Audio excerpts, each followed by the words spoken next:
Yeah, it's live now, sir. You can start. Yeah, we are going to go live in like a couple of seconds. It is loading on YouTube.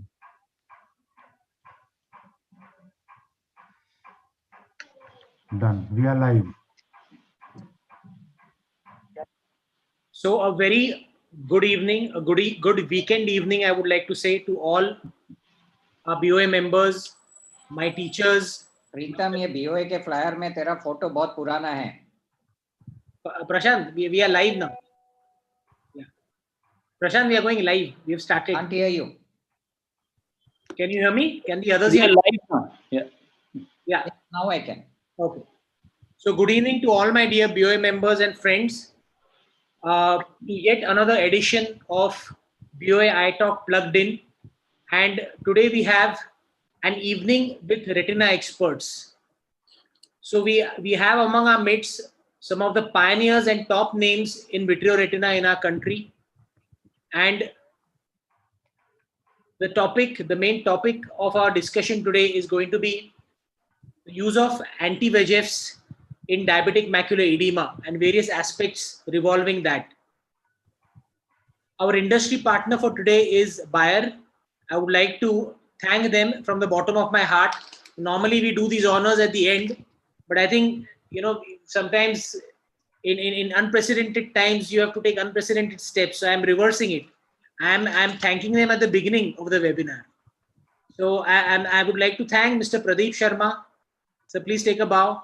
Mr. Chetan Nashirkar, Mr. Mahesh Mishra, Dr. Rakesh Pore, Dr. Prachi Singh, Dr. Ethirajan, and my dear Mr. Anand and Mr. Rahul, the two pillars of ILEA, Injection ILEA and Bayer. So I thank all of them for supporting us today.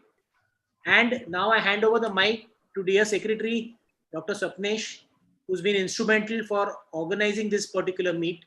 Swapnesh, the mic is over to you. Please introduce our speakers and the topics for the evening.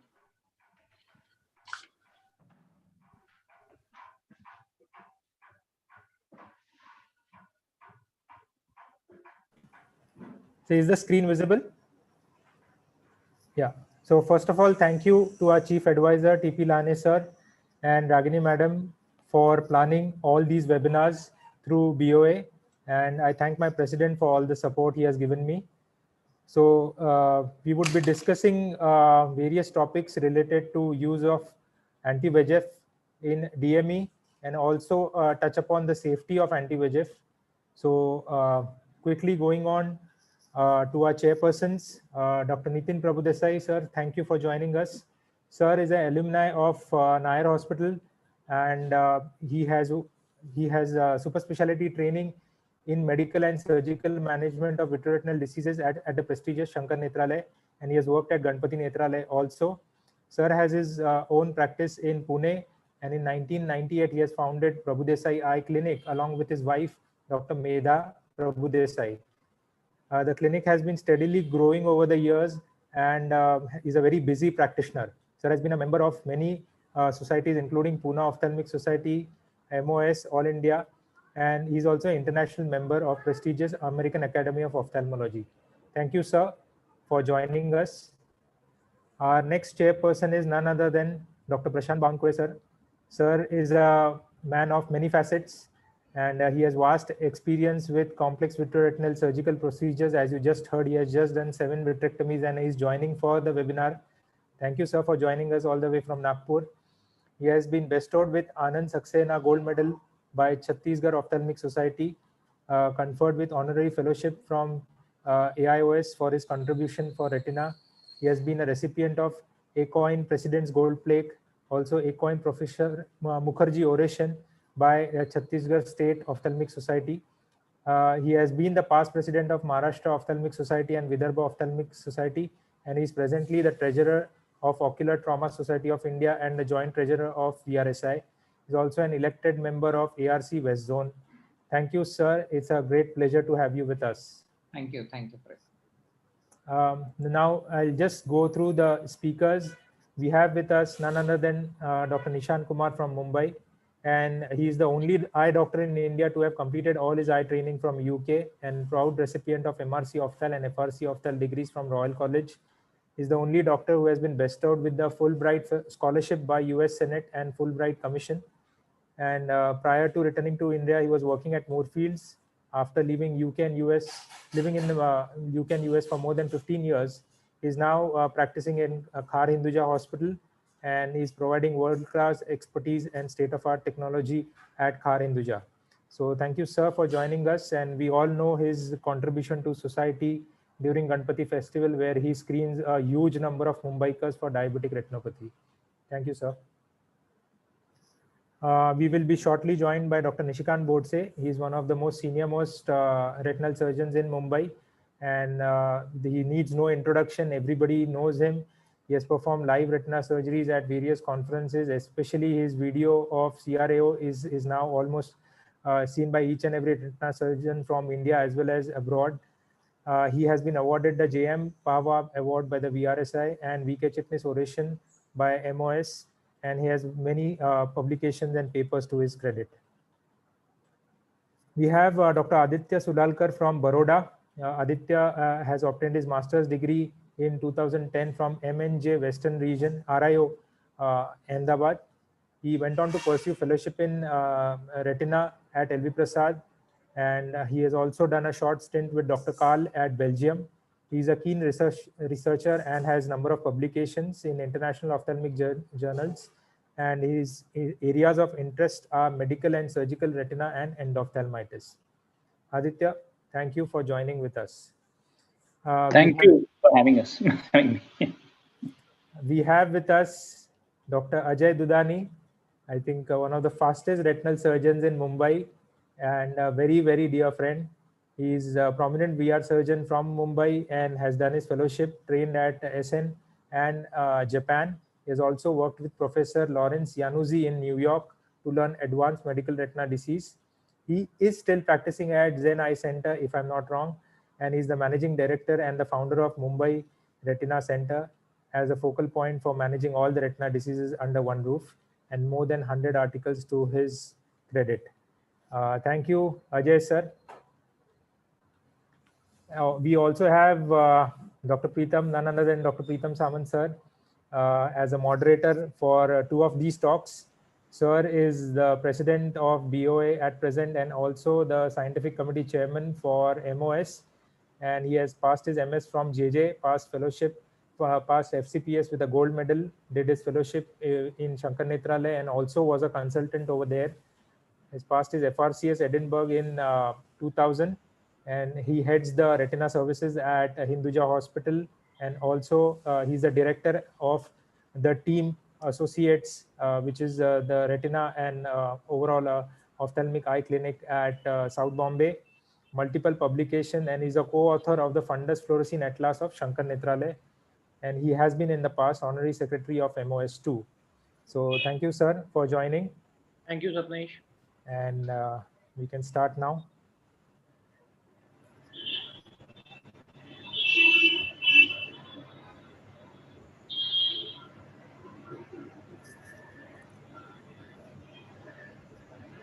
Yeah, so the first speaker for today is Dr. Aditya, and he would be talking on proactive treat and extend with aflibercept. Aditya, if you can share your screen. Yeah, and thank you. Dr. Preetam would be moderating it. Yeah. Thank you, Dr. Satnesh, for the kind introduction. And I guess it should be visible now. Yeah, we can see it. We can hear you and we can see your slides. Please go ahead. Thank you. So thank you very much for making me a part of this great webinar today. It's an honor, and I hope I can do justice to your faith in me. So this is just a disclaimer slide. And now, as of now, AMD continues to be a challenge for the world. Not just AMD, any macular disease, be it pain occlusion, diabetic macular edema, or AMD, the three most common indications for intravitreal injections thus far. And if we talk about AMD in particular, it is definitely the most challenging of three major macular diseases, because it is in essence a degenerative disease, and we are basically just prolonging the inevitable, that is central vision loss. Excuse me. Now, Excuse me, Aditya. Yeah, sorry. I'm not able to see the whole screen. Are the other part of people seeing the whole screen, or it is cut off? The slide? Yeah, No, yeah, the sir. slide is cut off. cut Yeah. off. Maybe he need to reshare it. Yeah. Just Have a it in minute. a full screen mode. Shall I reshare it? No. I think try it once more. Make it full screen. Okay. No, it's getting chopped up from right side. Okay. Wait, I'll just stop sharing and try it again. Also, you can try to minimize the video column. Okay. Which is Yeah. yes. I think. Is it better now? I mean, can you see the whole screen? No. Do you have the video column open on the right hand side? No, I've minimized it. I mean, the other thing I could do is just expand this and try and do it in regular presentation mode. I mean, not in presentation mode, in the slide mode. I think that will be a better idea, sir. Yeah, if it's not. You can minimize the. Is it legible now? I mean, can everybody see the slides? You need to share it again. Yeah, I have just. Is it still cut off? No, yeah, you're not able to see your screen. You have to share your screen still. Okay, I'm sorry. I thought I had. Yeah. So what I'll do is I won't speak on the slides in presentation mode. I'll just hold it in this mode. Yeah, the working mode. Yes. Okay. So yeah, sorry for the botheration. But anyway, so there have been a variety of treatment protocols formulated to to manage these diseases, and I have had the pleasure of working in Germany. I'm associated with a clinic there, and the treat and extend, or one of the proactive approaches. One is of course a fixed dosing where you inject monthly for several years until of course either the patient withdraws consent or you see that there is no progress for a year or so. The other and more practical approach, and that is generally prevalent in most countries with insurance, is the treat and extend approach. We'll be talking about that, of course, shortly. For a country like India, I think the only approach that probably works in a majority of the cases is PRN, where you inject, you see the response, you may or may not choose to inject, or the patient may not choose to have a second injection. This is largely based on the expense, the financial considerations. And then, of course, we have a treat to target where we inject regularly until you either have resolution of disease or stable disease, and then retreat according to visual acuity, which is probably the most important criterion for a country like India. Now, as far as treat and extend goes, it is the standard of care in Germany. And of course, the main issue here is to maximize outcomes with minimal intervention. So treat and extend essentially means that you first have a 3 loading dose. It can be the 3 injections. In Germany, it is generally 6 injections. That is 6 monthly injections of either ranibizumab and aflibercept. In Germany, I would also like to say that for AMD, the standard of care is aflibercept therapy. So you start with aflibercept, and you're not allowed to switch to ranibizumab or any other drug until at least 6 injections are done. So here, of course, the slide mentions 3 injections, but in Germany, they follow the 6. Regardless of that, you inject 3. And then if you see that the macula is dry, then you choose either 2 weekly or 4 weekly spurts. So the Altair study, which we will be discussing shortly, has also included the option of 4 weekly spurts, which means that you inject on that baseline, that is month 0, month 1, month 2. If you're going to extend it by 2 weeks, then you inject at 6 weeks instead of the regular 4 weeks. If the macula is still dry after the 6-week injection, you go on to 8 weeks and then to 12 weeks. Thus far, you could only extend it up to 12 weeks, which effectively meant that you would have to inject at least 4 injections per year. Now, a proactive aflibercept regimen is associated with good visual outcomes in year 1 and beyond. So if you look at the protocol that we follow in Germany, it is essentially 6 injections, and then you have one at 6 weeks, 8 weeks, 10 weeks, and 12 weeks, assuming that the macula remains dry throughout the first year. This is one approach, of course. And if you see, if you look at the View 1 and the View 2 trials, what they essentially did is they have 3 monthly injections, and then you could extend it up to 8 weeks. That is, you inject directly after 2 months after the last loading dose injection. The Planet study was specific for PCB, and they had the option of treat and extend in year 2, which meant that in the first year you have to go as per the mandatory 3 loading doses followed by the 2 monthly injections, and then you could opt for treat and extend in the second year. So from week 0 to 16, you inject 3, and then starting in the first year, you now have the option of either introducing treat and extend directly, or you wait until year 1 and then go on to year 2. So the next few slides essentially just highlights different studies which have followed this approach.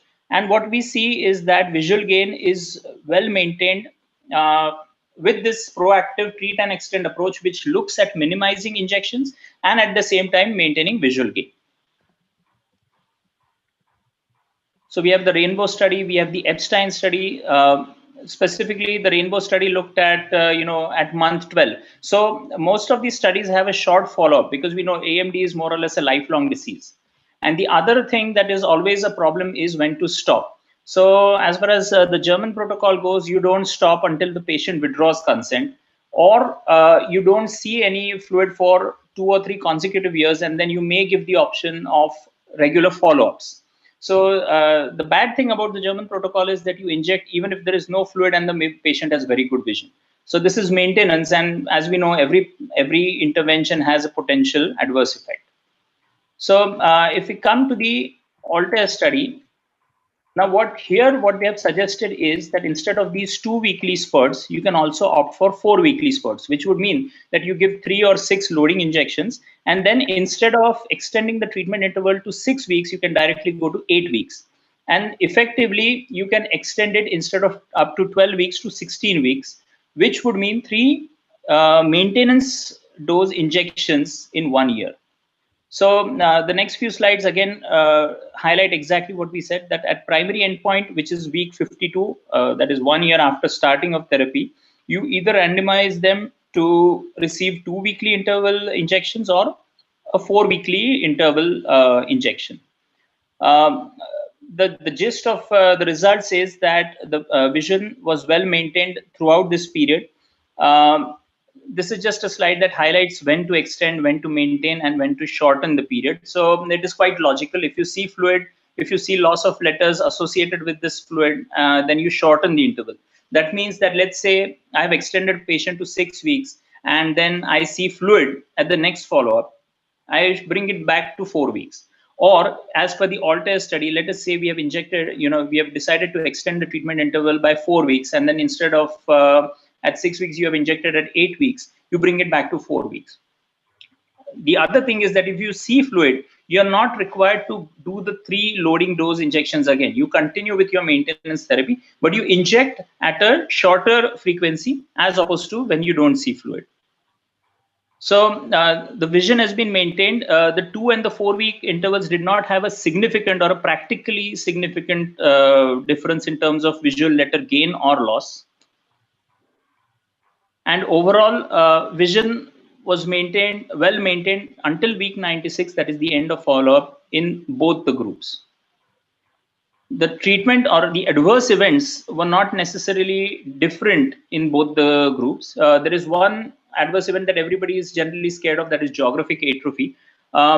It is more of a potential adverse event. I don't know if anybody has seen it. We definitely haven't in Germany. There are several patients in Germany who have received this, received constant therapy for 9 years. There was one patient who had received 70 aflibercept injections. His vision was well maintained at 6/12. And the real world evidence from most sites which have currently used aflibercept with this particular protocol is very encouraging. So in most places, vision has been maintained, very few adverse events, and it allows patients more leeway. So essentially, the whole focus now is to extend the treatment interval while minimizing adverse events and while maintaining vision. So essentially, aflibercept will fulfill all of these criteria thus far. There are newer molecules coming in, and as of now in Germany, the protocol is to begin with aflibercept and only use these other molecules as backup. So even ranibizumab comes as a backup. Contrary to this, for DME, you are allowed to start with ranibizumab, but aflibercept is almost, has almost exclusivity insofar as wet AMD goes. These are just a few. I'm not sharing it, so I will just. So this is a patient in India who we managed to convince for the treat and extend protocol. The main thing here was, of course, that he was financially capable of expense. So I'm sorry, the animation's obviously not working, but this is what he presented with. And by the time he turned up for an injection, which was a month after this scan, what we see here is that he had an RP rip. So he chose to begin with aflibercept, and essentially he has had regular injections, barring I think 2017 when he was out for a trip. So there was a 3 or a 4 month lapse, but effectively we have managed to maintain vision. As you can see, because of the rip, the fibrosis has continued to increase, and this happened particularly in 2017 because that is when he went out and he missed his daily dosing, or rather his standard dosing. So this is the last scan, and the vision is obviously not very good. It's around 660 or 636 best corrected, but he's happy with that, and he comes back regularly for an injection. So in this case, we have been able to extend the treatment interval to 12 weeks. This was a week ago. He just received his last injection, I think, last week. And for the past couple of injections, we have had to switch over to ranibizumab because of what we believe is tachyphylaxis. So anyway, this is definitely applicable in India. The problem is there are very few people with universal healthcare who will opt for the treat and extend regime in India. And but there are many companies which have universal healthcare, for example, ONGC or IOCL, and those patients are generally willing to opt for it because it's free for them. So, albeit limited, the treat and extend regime does find some application in India as well. I thank you all for your attention.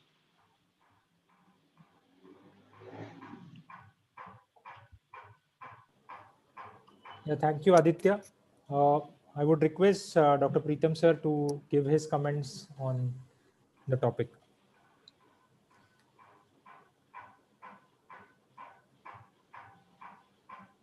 Till Dr. Preetam joins in, we have Dr. Ajay sir with us. So you can. Yeah. Aditya, so in Germany, I was very keen to know, so you'll keep on giving it till how many years? You're just saying that we keep treating these patients, even if they're dry, you keep extending the period, and then what is the end point is I wanted to know, It's quite interesting. I know the problem in Germany is that their protocol is very exacting, very demanding. Yeah. And even if you look at the follow-up protocol, so you follow up the patient on day 1, day 7, and day 30. You dilate the patient on day 7, and you can imagine if he has bilateral disease, he's literally living in your clinic. True. So the patients are also very demanding. So I mean, I can't imagine any Indian patient opting for 70 injections over 9 years. But that is the norm there, it seems. Everybody is willing, and as long as the vision is maintained. I think the biggest factor here is one, of course, the finances. Everything is paid for. So even if your treatment runs into crores, you're not paying anything, except maybe an OCT scan worth 100 euros once in 3 months or something. Everybody's covered in Germany. Each citizen is covered. Oh. Yeah, everybody without exception, including the refugees who have found their way to Germany in the past 5 years. And the other thing is the mindset. So in India, what we have seen is that even with these insured patients, they don't want to come back for injections. True. They just come back to hear that, okay, you can continue on a PRN basis. So very limited applicability, except for the enlightened few, shall we say, who want treat and extend. But what we have seen is that in Germany, the treat and extend regime has definitely helped us maintain visual gain over several years. And what they say is that even if you stop after 4 or 5 years, nearly one half of these patients will recur within the next 18 months. Right. Very So interesting. France, I mean, it's not just Germany, all over Europe. I think all over Western Europe, this is the norm that you keep injecting. So they treat it as cancer, and that for cancer you need regular therapy. Interesting, yeah. Ajay, like you worked with Larry as well. Yeah. And like when I was there doing my Fulbright year in a fellowship with Rick and Larry, it was not uncommon for me to see somebody on their 101st, 102nd injection. And this is back in 2011, 2012. I was recently talking to Bailey, and Bailey said, yeah, those same patients, Nishant, are now on their 200th injection. Wow. But the logic of Bailey has always been, and I think he's published this as well in Retina, that they're saying that if you have an island of preserved vision in a CNV where you're maintaining your 6.6, actually 6.6 is an aberration. When you do an MP1 kind of study, you find that where the scar is, there's no sensitivity. So they're worried that if the scotoma increases, you can't predict where the next bleed will be. And most probably the next bleed is always at the fovea. If you looked at even our PDT days or laser days, the recurrence always happens towards the fovea rather than on the other side. Yeah, very true, very true. Right. So their logic was always that you can't predict who's going to kind of knock their fovea off and from becoming 6.6 and functionally independent, become 6.36 and non-functionally independent. True. So they feel that, he was our gentleman, our friend from Germany was saying that, that their recurrence rate at 18 months without treatment is actually very, very high. So you don't want the size of the scotoma to increase. And now, if it was your eye or my eye, Ajay, I think we'd also say, yaar, ki jo hai wo sala bacha ke rakho. Yeah. So true. The question was about the geographic atrophy, which kind of one worries about, that is over treatment going to lead to more geographic atrophy? And the jury's out. CAT data said that continuous treatment versus non-continuous treatment, but drug was never there. Even Mark Gillis's kind of study that he did, which I forget the name of, the Australian study, where he showed that that the drug did not make much of a difference in geographic atrophy. So the question is that, are we going to get more aware? Are we going to be educating our patient to say, listen, buddy, keeping what you've got is actually damn important, because if you lose it with treatment, I might not ever get it back again. If that area gets covered with shallow blood or Shrem or something, you could inject till the cows come home and you're never going to get that back. But, the problem is that money is, of course, tight. I'm hoping that from the 1st of October, now insurance companies should be covering it.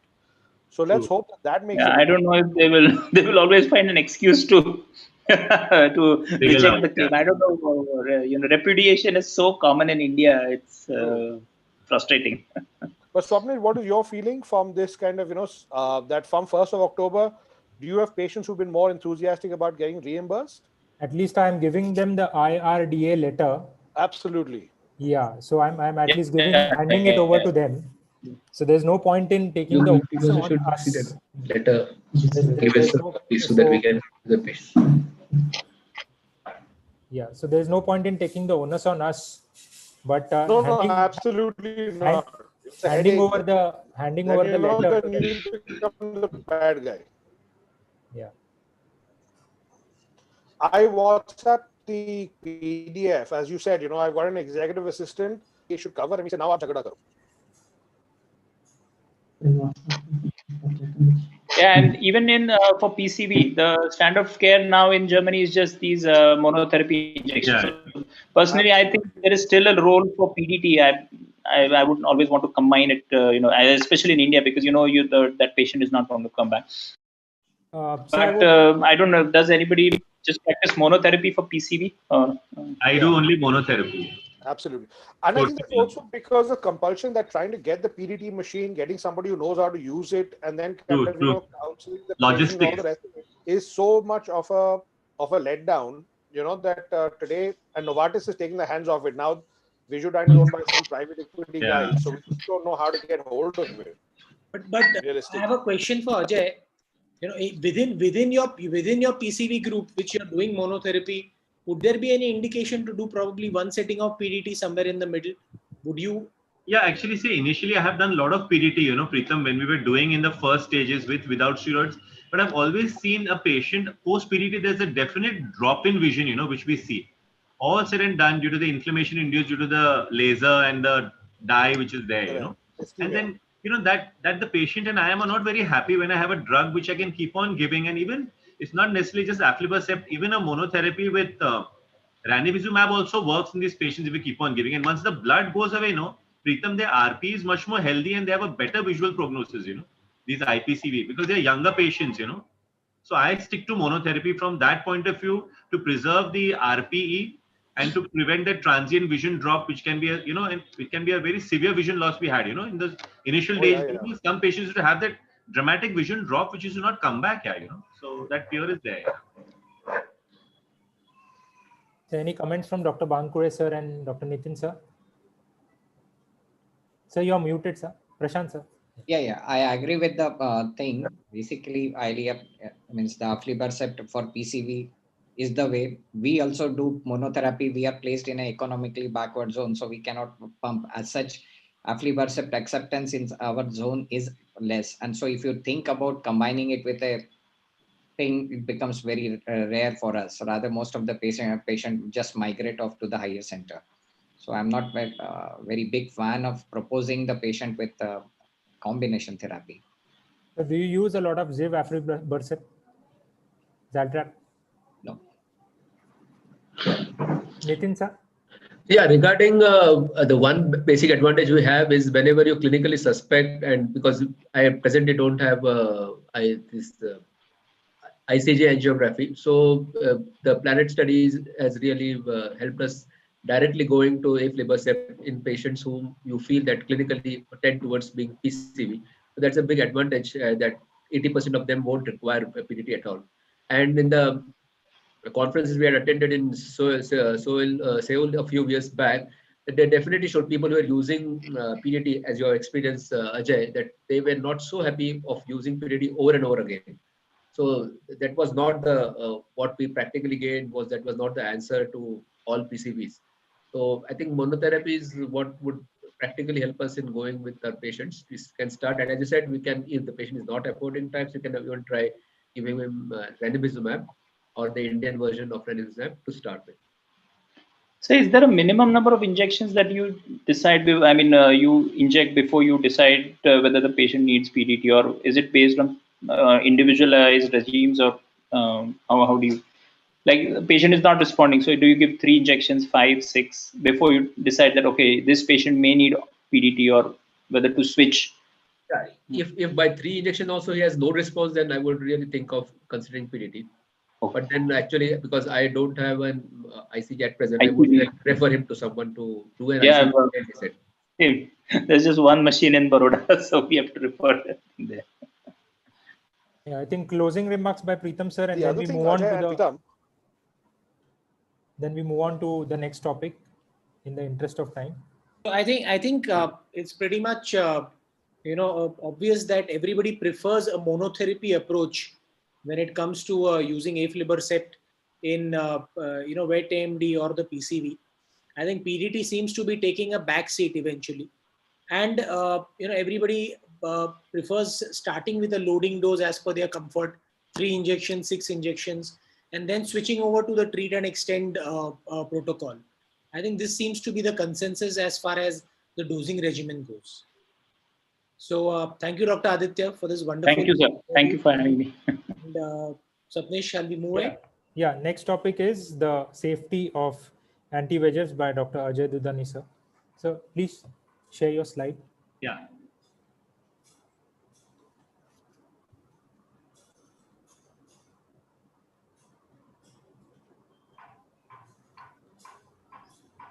Is it visible now? I think I'm keeping the small screen, so it will be better, I think. Ajay sir. Is it okay? Yeah. So your voice is not very clear because you could maybe turn your video off so that your voice is more clear and the screen is shifting more easily. Okay, I'll do that. Now it's better, my voice? Yeah, better, but you can increase the volume a little bit. I'll do that. Now it's better, Preetam? Yeah, we can hear you now, yes. Great. So I'll be speaking on the safety overview of aflibercept. And actually, one news I got, I wanted to share with you all. I was very upset just now. I got to know that Sean Connery is no more. You know, I mean, like, I was devastated. Yeah, like, we all loved him, so just paying respects to his memory. You know. So let's get back to the topic. Aflibercept has been a well-accepted safety profile across clinical trials and supported by real-world pharmacovigilance. And more than 33 million vials have been distributed with established safety, ocular as well as systemic. And the rate of serious ocular adverse events is very uncommon. In the 8 trials, it was less than 1 among 900 injections. So it's a very safe drug which we are dealing with. Intraocular inflammation is a well-known but a rare adverse event that has been observed comparatively low across the clinical trials in all anti-VEGFs. So in ranibizumab, it was 0.41% per injection. In aflibercept, it was 0.28%. So it's a very minimal sort of, intraocular inflammation incidence. We've been using it for now almost more than 10 years. We're using this drug. And we have all seen that these drugs actually keep the eye very quiet, and there's very rarely you'll find cells and inflammation in the anterior segment or the posterior segment. But endophthalmitis again is a well-known complication, but again is a rare side effect. In the ranibizumab group, it was 0.8. In the aflibercept group, it was 0.7.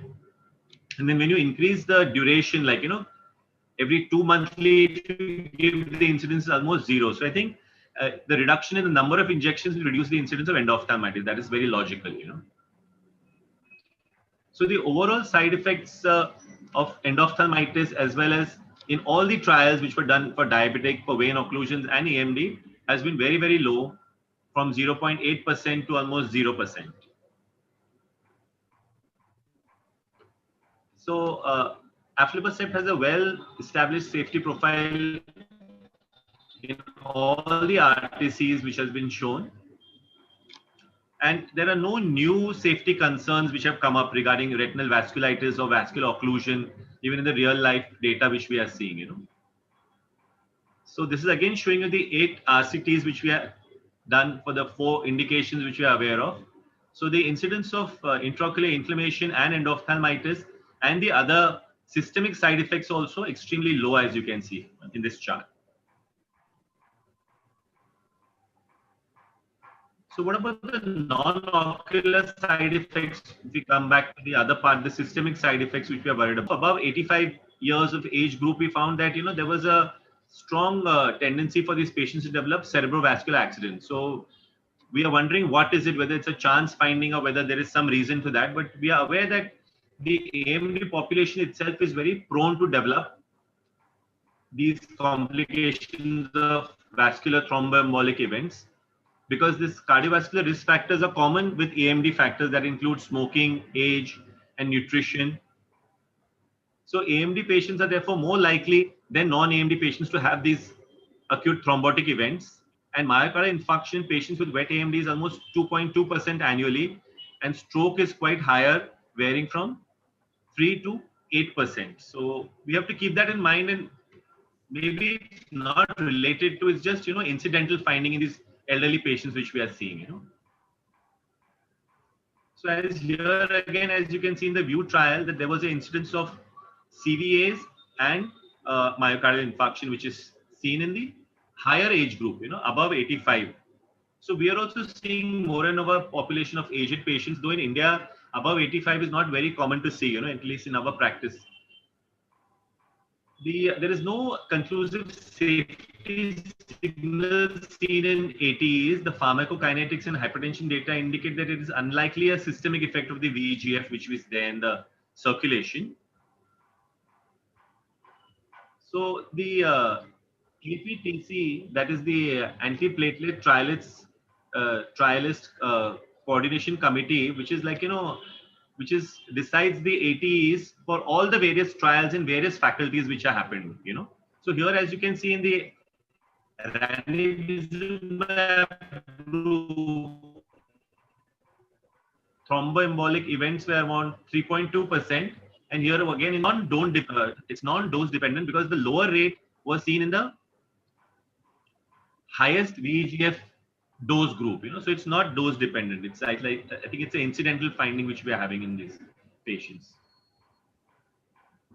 So what we're saying is that this elderly age group, we feel that it's most probably a chance finding, which has been adjudicated by the APTC group. So overall summary, if I would say about the safety, that the thromboembolic event rate is the same that you would expect in a non-wet AMD population and the wet AMD. This is due to the age factor, in which the elderly patients have a higher incidence of thromboembolic events, including stroke as well as myocardial infarction. So the overall safety of aflibercept and ranibizumab is equal, you would say, overall. Now this is the pharmacokinetic data. So it's very, the systemic circulation of aflibercept is not very high, is what we have seen in these patients in the studies which has been proven. Arterial hypertension could be one of the side effects of systemic anti-VEGF agents, which we've seen in patients who receive Avastin for colonic cancers. But in these patients, we haven't seen a higher incidence of hypertension because the systemic circulation of aflibercept is quite low. So why we are talking about inflammation, because we are all raring to go and use, brolucizumab, which has been introduced recently in India, and they found that there was an increased incidence of inflammation in these eyes. So this is how the summary of events is there, just to make you all aware. In October 2019, when I was in US for AAO, it got approval for wet AMD in USA. Then in Jan 2020, there was an ASRS communication. It warned that there was some evidence of intraocular inflammation. Then in Feb again, there was an ASRS communication that there's an occlusive element of vasculitis also, which is seen with this brolucizumab. Then there was in March and in April, again, there was these reports from ASRS which came that we have to inform them, and there was this launch of this brolucizumab.info website where we could all share our data so that we have, we are all on the same page, And today I got a mail from VRSI also, which has started a sort of a, to report any sort of side effects which we get with any of these anti-VEGF drugs,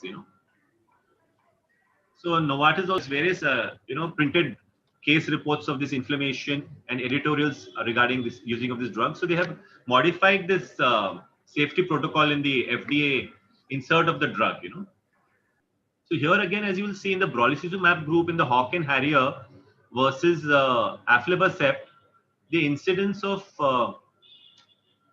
adverse events ocular, that is local, was little higher compared to the aflibercept group, 1.5 versus 3.4. So I think we are, injecting a larger volume is what I feel. We're injecting almost 6 milligrams because this drug is a very small molecule. We can inject a higher dose. And I feel that must be one of the causes which we're seeing more patients, So again, here in the Hawken, that the rate of IO inflame group, here again, you can see the incidence, it's 4.5, and here it is less than 1% inflammation. Yeah. So these are again the reports which I told you that, so now what is the protocol we are following, and which even Novartis is suggesting, that is if any patient has any signs of active intraocular inflammation of any cause, anterior or posterior, I think we should restrict ourselves from using this drug, is what the protocol has been given by Novartis itself. Why are we so worried is because of the occlusive retinal vasculitis, which if it's in the periphery, it's good enough. But if it involves the center of the retina, the macular region, then I think the vision loss will be irreversible, So there were 14 cases of vasculitis, of which 11 were occlusive vasculitis. If you have a non-occlusive vasculitis, that is still safe. So I think we still need to learn about this drug. Then in April, there were about 25 eyes from 24 patients, again, who reported occlusive vasculitis in these patients.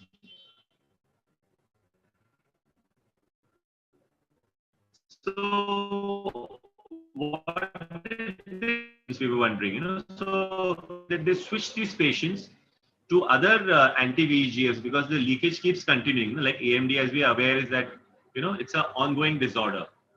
So they switch them to aflibercept or ranibizumab. So we can switch these patients for the active disease from brolucizumab to any other anti-VEGF agent safely. These are the case reports which came. So the post-marketing survey is continuing in these patients to be more aware of, you know, whether we can choose the patients in whom we are giving this, you know. So just want to share with you all some cases to make it a little more interesting rather than this dry talk which I gave right now. So this was a patient whom I'm of a 65-year-old lady with wet AMD. This is the giant PED which I started with, you know. So I started with 2 ranibizumab injections initially, and the PED actually flattened completely, you know. Then I said, okay, so now we can wait for 1 month. I waited. Then I called her back and she was again back to this, you know, here. Then we moved on to Eylea. We gave her a couple of Eylea injections. It again flattened, then it comes back. So she's received now almost 16 eccentrics, 5 Eyleas. So yesterday I discussed with the patient all the pros and cons of this newer drug which we have, the brolucizumab, and we gave the first injection yesterday. And today I called her to see her because I'm seeing these patients of brolucizumab very closely, day 1 and first week also. So this is how the surprising flattening which I got today, you know, of this patient. This is the today's OCT, and yesterday we injected. So definitely there's the height of the PED reduces. The patient herself said that she's seeing better. So the vision before injection yesterday was less than 660. Today she was very easily reading the first top letter, the 660 on the chart, you know. This is another patient whom I was been treating, you know, a bilateral 80-year-old lady who's received almost 40 eccentrics and 2 Eyleas over the last 4 years. She was vision fluctuates between 618, 624. And she's like very, you know, up to date. Her daughters and all are very educated. And so we discussed the options of brolucizumab and we discussed the side effects. So she came back recently just last week and she said that we want to stay back on eccentrics and not switch, you know. So I think we need to discuss this patients with the patients very openly and let them take the choice, you know, rather than we deciding on which drug to move in these patients. This is another patient who's a 80-year-old lady. She had this, you know, conical PED here with this fluid used to keep coming back here, you know. She's been almost 10 years under my treatment because the left eye has been a scarred CNVM. So this is a good eye, which was in 618. The vision was, and the other eye is 660 scarred. So she's received about 45 eccentrics over the last 10 years and 5 Eyleas. So this is how she was, you know, during the, just before the lockdown. You can see the extensive fluid which came back with intraretinal cysts and this thickening here. And she received the injection and then she's not yet come back, you know, after that lockdown. She's very scared to come out because she's almost 80, you know. So, but she's maintaining, she's on my phone consult, we are there. So she's saying I can still read my this. So I'm hoping that she's, you know, fine. This is my last case, which I'll share with you all. This was again an elderly gentleman, 85-year-old gentleman who had occult CNVM. This is how he started, with just a subretinal fluid with a PED here, as you all can see here. Then he responded to every time with eccentrics. Then he came with a massive subretinal hemorrhage, you know. So this was how the scar was here, you know, and the vision dropped down to 660. You know. We persisted, we switched on to Eylea. We gave him 4 Eyleas in between and a follow-up. Then just today, surprisingly, I had my talk in morning. I got a call from Bombay Hospital that your patient is admitted there with COVID, with a pneumothorax. You know, this is the report from the hospital there. This is the fundus photograph here. You can see this is the scar here of a massive subretinal hemorrhage, which was there, which cleared off now. And I'm going to go and see him on Monday and decide whether he requires further injections or no. So, you know, this is the real life scenario which we are seeing in these COVID times and the problems which we are facing, you know. He's an 85-year-old gentleman now is with COVID admitted in Bombay Hospital, you know, with a pneumothorax. So thank you very much for giving me this chance to share with you all my experience. Thanks, Preetam. Thanks.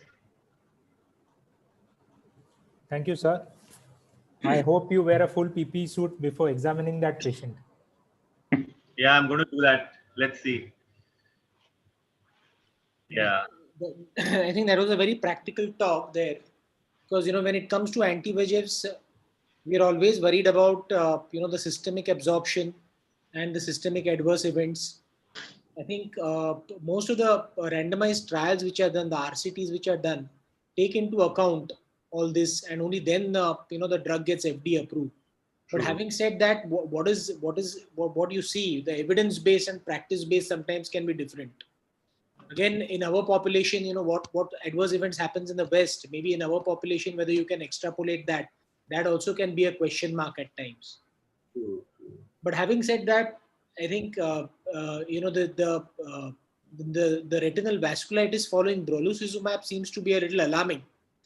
I don't know whether whether there are any biomarkers to such kind of an event happening. Whether there are a subset of patients where this is happening, like maybe younger patients where it is happening, or or is just happening in everybody, irrespective. There was Preetam, there was that meeting by Prithvi, the Stanford retina meet which he had, where Don Quagnoy, who's their uveitis specialist in Stanford, was saying that he has come up with a biomarker, he has studied extensively in detail, which patients have a risk of developing that. So he said any sign of any old, present, or history of inflammation of any sort in the eye, is a straight no for getting this injection. And then he was telling, he was not very sure of the biomarker, the name of it, because we were asking him, but he said that there is a biomarker which he has come to see in which the incidence of this occlusive vasculitis is higher, So is what he probably said. Hyperreflective dots in the intraretinal space. Yeah, Because, that's a sign of inflammation on OCT. Yeah, yes, correct. Yes. So if we see that, then probably initially the thought process was before brolucizumab, and this is pertaining to DME, that these patients with hyperreflective dots in the intraretinal space will be responding more to a combination of anti-VEGF plus a steroid, because the inflammatory pathway is very high. So one more question I was having, your patient started having a PED response within day 1. So would you be worried about such a strongly acting drug that? So that's what, so it's a very good thing, means I just did it. I said, today there's a talk, let me do a OCT. I called her day 1. I said, I'll show you the OCT. So, actually it's not, I'm saying that brolucizumab worked like magic. She was anyway flattening with even Eylea and, this eccentrics which I've been using. As you can see, the initial height, and then it has come down, it has collapsed a little. But this one day, she came today. I said, how are you feeling? I just asked her, she said, I'm seeing much better, doctor. They said, let us do the OCT and the vision. So that because the molecule is so small, what have they gone on to do is the molecule is so small, it's less than I think 30 Daltons. So they can put in a lot more drug in that 0.05 ml. So we are doing 6 milligram of anti-VEGF drug versus aflibercept, which is 2 milligrams. So I think we are giving a definitely higher dose also. So we'll expect more side effects. Would you be worried about RIP? Yeah, I was worried about RIP, but this patient is as it is, poor girl is. So, that was initially we had that RIP in a very tight PED. Hers was a very loose PED if you saw, later on. So I've become more, as you get old, you get brave, So initially I was to really worry about RIPs, I couldn't sleep, but now I think I just take it in my stride. I think the kind of RIPs you used to see with probably Avastin, I don't think you see those kind of RIPs. I've not seen, recently. I agree with you, Preetam. Yeah. I think, Preetam, regarding a tall PED, it is usually if they have some membrane-like component into it, those PEDs, tall PEDs are more likely to rip rather than the routine PEDs, which are serous, though they might be too tall. So that's what the association in one of the studies under the PED. Notch sign or something. The notch sign often pointed to possible rip. I don't know. So the other thing is even with these injections, although it's not it's reported, but it's not really read, is sustained IOP rise. So we published on that, and with all of these injections, if you inject more than 5 or so, those patients are liable to develop sustained IOP rise as opposed to steroids, but what we have seen is that with aflibercept, this incidence of IOP rise is much less than what we see with bevacizumab or ranibizumab. So I think it's the microdegradation products that go and block the trabecular meshwork. Or there are some silicone oil droplets that are introduced sometimes with as preservatives as part of this. So they go and clog the meshwork and then they cause it. And there are some studies that they say that the volume of drug injected, which would of course be irrespective of the drug use, that if you inject that short-term spike of 50 or 60 can knock off the RNFL more than a gradual rise, because the body has adjusted. So just another adverse event that we sometimes see. No, Aditya, you all have used brolucizumab extensively in Germany. I wanted to know your experience. Yeah, so we have now about 20, I think 30 patients in Germany who have completed a 6-month follow-up. 18 of those are switch patients, and only 10 or 12 are naive patients. No side effects to report of thus far, and touch wood, we have nothing. But the German protocol is that you start off currently with aflibercept and only switch if you don't see a response. But what they've said is that instead of switching to ranibizumab, you switch to brolucizumab. Okay. So, but the standard of care is still aflibercept. Aditya, I want to know whether when you're switching from one anti-VEGF to brolucizumab, do you have to give 3 loading doses, because this drug is lasting for 3 months? So what is the protocol you all are following in switch? I'm asking, not in de novo. The switch is the same as Hawk and Harrier. If you want to switch, 3 loading doses, and then you follow up the patient at 8 weeks. If you don't see fluid, you inject at 12 weeks, irrespective of the finding on OCT. So even if it's a dry macula, no evidence of CNVM, nothing, you still inject at 12. But at 8 weeks, you have the option of not injecting. Okay. And the other thing is, for brolucizumab, instead of 6 monthly injections, they have said that the loading dose of 3 injections will suffice. That is the only difference that they have. So with aflibercept, once you see a patient of AMD, you have to give 6 injections, 1 month apart, and then treat and extend. It's a crazy country. Ajay. Yeah. My only thing was, Ajay, that we've got kind of, a wide variety of anti-VEGFs now, and I've got to confess I haven't used brolucizumab, and I'm not planning to till 100 of you use it, and I've got 3 months of follow-up. I'm playing safe, yeah. But I'm a cautious guy, yeah.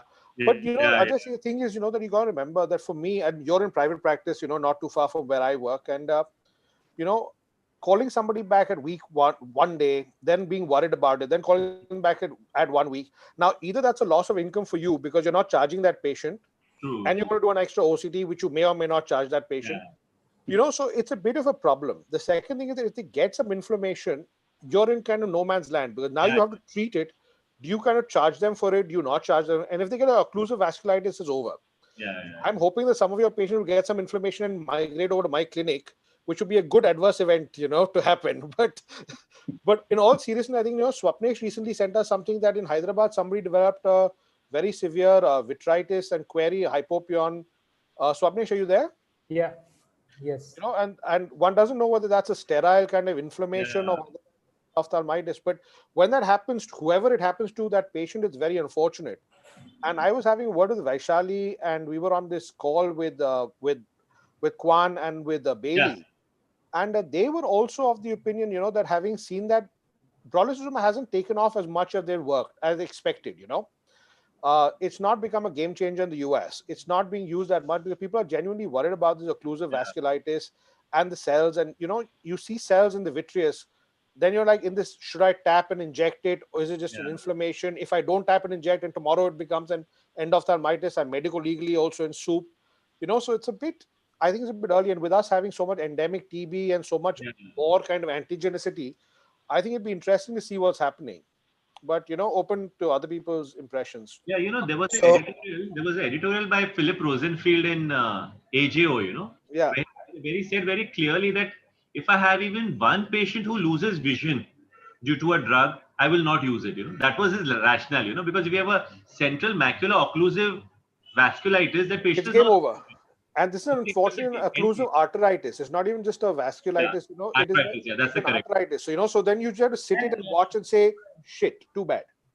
So, I was just in another, joined in late. So I was just in another meeting with Dr. Rajnarayan, and, I asked him because he did the vitrectomy for that patient today. Oh, wonderful.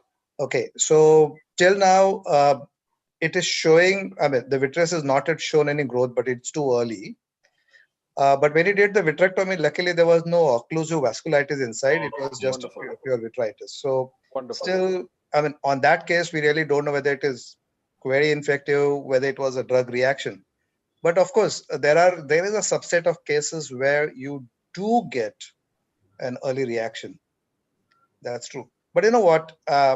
I don't know about Philip Rosenfield's that even if I lose one case, so many of us lost one eye to Avastin and continue using it unabatedly. So, we cannot generalize that way. Maybe Ajay, I'm sorry to say that. You're right what you're saying. I mean, but I think, yeah, there is a bit of a scare and we have to be very careful to choose the molecule. But if it works over a period of time, why not?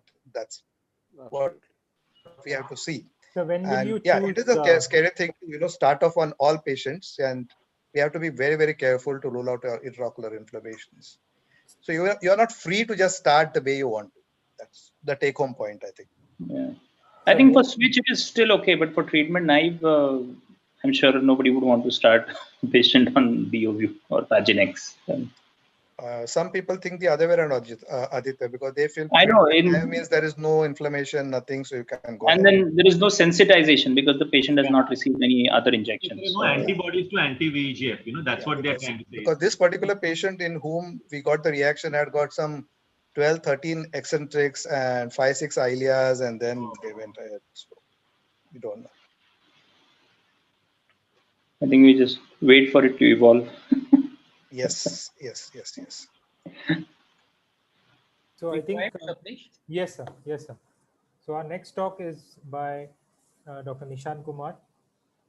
So could you please share your slide? Sorry, I don't know where I've gone. I beg your pardon.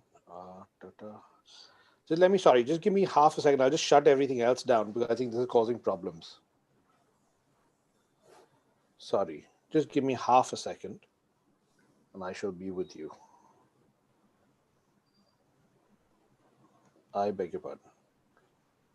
Okay. Is that working? Can you see my screen?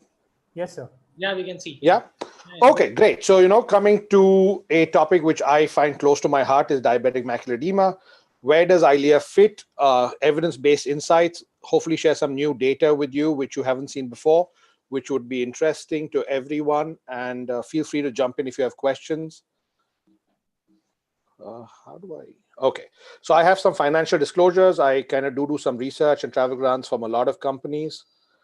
So I think, before we jump in, just remember that systemic treatment is very, very important. You make sure the glucose is right, the blood pressure is right, the lipid control is right.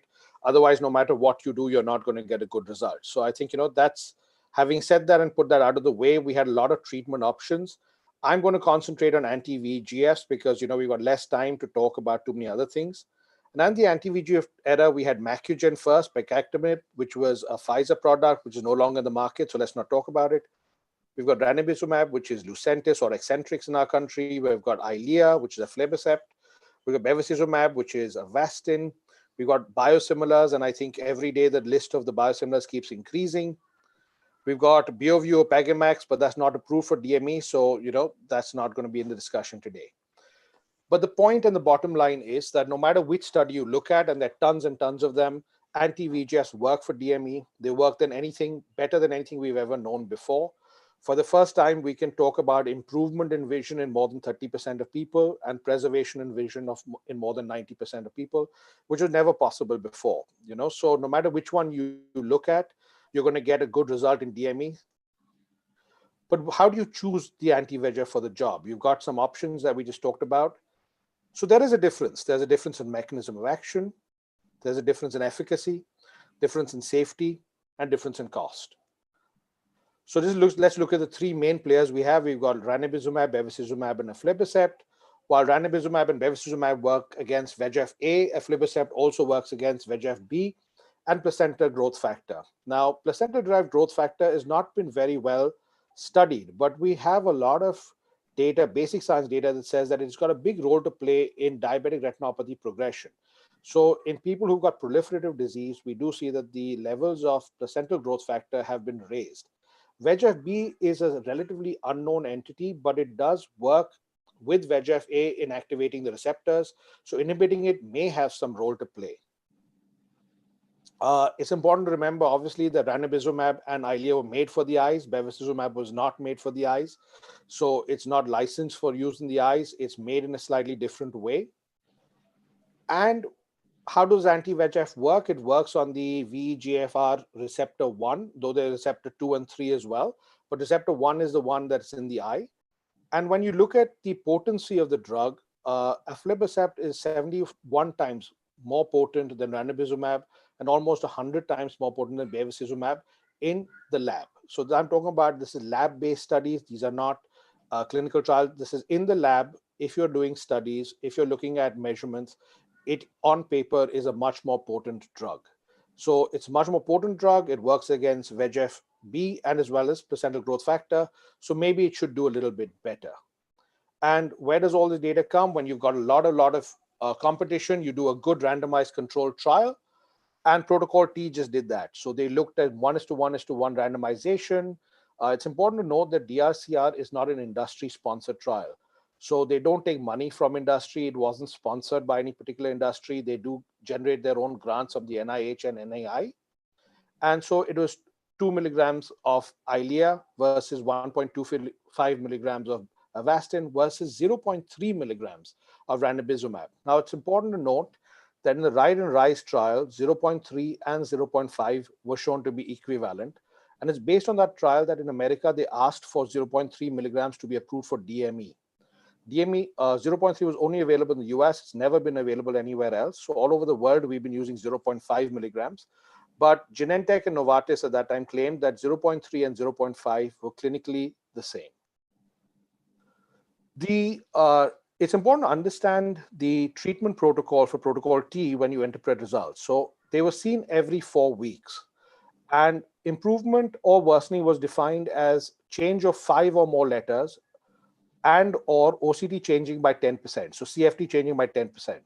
So if there was an improvement or there was worsening from the last visit, you got injected. If there was no improvement or no worsening after 2 consecutive visits, but your vision was 6.6 or on CFT was less than 250, then you were defined as normal and the treatment was deferred for another 4 weeks. And if there was no improvement or worsening, you were observed for 2 consecutive visits. But if you did not hit that normal definition of 6.6 vision or 250 CFT, then if it was before 6 months, you were injected. If it was after 6 months, you were deferred. Which basically, all this complicated slide basically tells you that if you were following this regime, which everyone had to follow, you're going to get at least 5 injections, and most of them would get at least 6 injections. The other thing to remember is that in Europe, the Eylea posology, which basically means how it's recommended to be used, is 5 monthly injections and then Q8, which is what, our friend from Germany was telling us that, they give 6 injections. But the posology for this drug on its approval is 5 monthly injections and then Q8, that means every 8 weeks. And that's important to understand. So let's just jump into some nice figures. What happens at 1 year? At 1 year, no matter what you do, all of them get better, which is wonderful to note. But one gets more better than the others. And at every time point, you can see that Eylea does lead the race.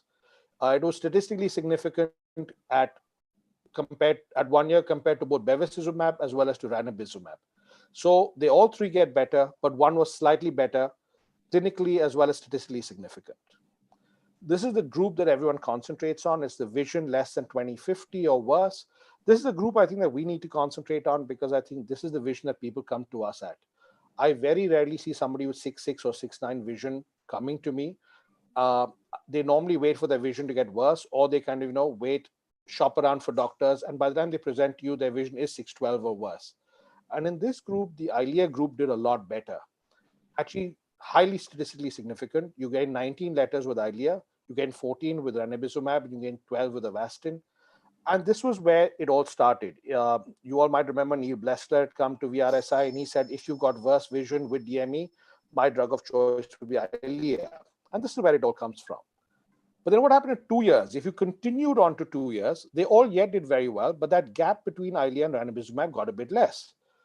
So that statistical significance that you had for all the cohort was lost. What happened about the group that had poor vision, less than 6/12? The Eylea group really did well. From 18.9, they yet got up to almost 4 Snellen letters, 4 Snellen lines, I beg your pardon. And ranibizumab did well, and so did Avastin. But that statistically significant difference that we were seeing initially did not last. Now, that's interesting because, this is the overall cohort. But if you look at it, there were about 200 patients per group. So even 2-3 patients dropped out of the study, or if one of them developed endophthalmitis, that would drop your averages down. But that statistical significance was lost. So now let's look at another way of looking at this data. This is some new data which I'm hopefully sharing with you. It's called area under the curve. When you look at a specific time point, suppose you say I want to look at 2 years, then you look at everyone's month 24 data, you average it up, and then you compare them. Now at one visit, if supposing somebody had endophthalmitis and their vision has dropped from say 84 letters to 0, it's going to have a huge influence on that mean. So what you want to actually know is what is the average vision been over the 2 years of treatment. That's what area under the curve does. And actually all the Iluvian studies, a lot of the CAT data, all of them started looking at area under the curve because it gives you a much more broader way of looking at the data. It's a more nuanced way rather than looking at one time point. You've got to remember that a lot of people look at data as in last observation carried forward. So you really don't know whether that was the average of what they would have continued to maintain over the period of time. So when you look at this data, what you find that the area under the curve, if you were on Eylea, you would have gained about plus 17.1 letters. If you were on ranibizumab, you would have gained about 13 letters. And if you're on bevacizumab, you would have gained about 12 letters.